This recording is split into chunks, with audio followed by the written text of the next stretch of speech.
Today we're going to break down a very serious topic, Arizona's law on child molestation. We're talking specifically about Arizona Revised Statute 13-1410. Our goal here is to give you a clear, factual look at the legal definitions, the very real consequences, and some common questions about how this law actually works. So, here's what we're covering. First, we'll get right into the core definition of the law itself. Then we'll unpack the key legal terms you absolutely have to understand. From there, we'll dive into the severe penalties and the lifelong registration that comes with a conviction. And we'll wrap it all up by tackling some of the most common questions people have about this statute. All right, so first things first, what does this law actually say?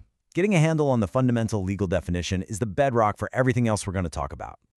The law really boils down to two critical parts. First, the person's state of mind. The act has to be intentional or knowing, and we'll dig into what those words mean in a sec. And second, the act itself must involve sexual contact with a child who is under the age of 15. For the prosecution to move forward, they have to prove both of those elements beyond a reasonable doubt. Okay, so to really get what that definition means in the real world, we have to look at the specific language the law uses.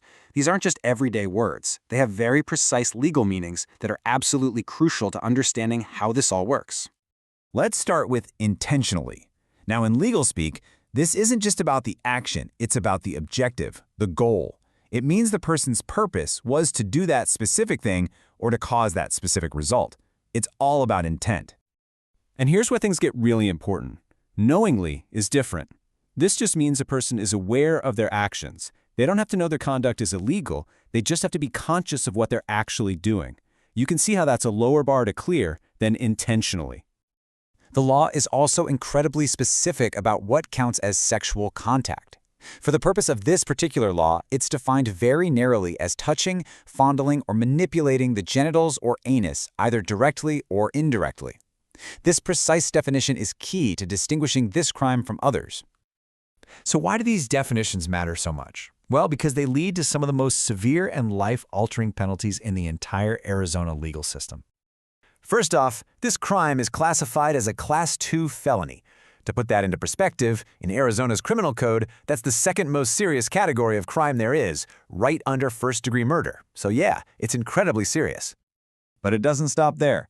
The charge gets an even more serious label, a dangerous crime against children, or DCAC for short. And that special tag, it cranks up the potential penalties in a huge way, really reflecting how vulnerable the victims are. And this table lays it all out in black and white. That DCAC designation means prison is mandatory. We're talking a minimum of 10 years, a presumptive or typical sentence of 17 years, and a maximum of 24 years. And just look at that probation column. Not available. It's not even on the table. And get this, the prison sentence that's handed down has to be served, day for day. The law is crystal clear. There is no possibility of a suspended sentence, no probation, no pardon, and absolutely no form of early release. The time given is the time served. You might think the consequences end when the prison sentence is over, but that's not the case at all. A conviction under this law imposes a mandatory requirement that follows a person forever.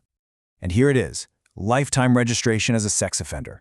This isn't something that goes away after a few years. It is a permanent legal status that impacts where a person can live, where they can work, pretty much every single aspect of their life after they're released. And staying compliant with this registration is an incredibly strict, lifelong job. It's so much more than just getting your name on a list. It's a continuous, ongoing process of reporting all your personal info, your online accounts, your job, any changes of address, all under the constant watch of law enforcement. Okay, so as you can probably tell, this is a really complex area of law, and that leads to a lot of common questions. So let's run through a few of the most frequent ones to clear up any confusion. One of the first things people often ask is about timing. Is there a deadline? A point after which charges just can't be filed anymore? The answer is simple and absolute. No. For this specific crime in Arizona, there is no statute of limitations. This means charges can be brought against someone at any time. It doesn't matter if it's been years or even decades since the alleged event. This next question comes up all the time, and it goes right back to that super specific definition of sexual contact that we looked at just a minute ago. And the answer, under this specific law, is no. Now, let's be perfectly clear. That act is still a very serious crime, but it's prosecuted under a different law, the Sexual Abuse Statute, which has its own set of definitions and its own penalties. And that brings us to another important point of clarification. Arizona law has two distinct charges that can sound really similar: child molestation and sexual conduct with a minor. So what's the actual difference? Well, it really all comes down to the nature of the act itself. Child molestation, the law we're focusing on today, involves that specific type of touching we defined earlier. In contrast, sexual conduct with a minor is a separate charge that covers more invasive acts like intercourse or oral sexual contact. And finally, let's tackle a really critical question about legal responsibility.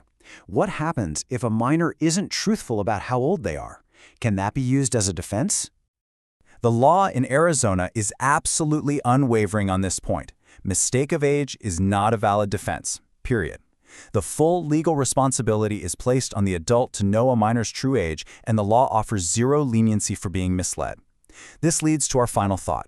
When you take a step back and look at the whole picture, the mandatory prison time with no early release, the lifelong registration, and no time limit for prosecution, a very clear picture comes into focus. Arizona's ARS 13-1410 is designed with a singular overriding priority: to provide the maximum protection possible for children.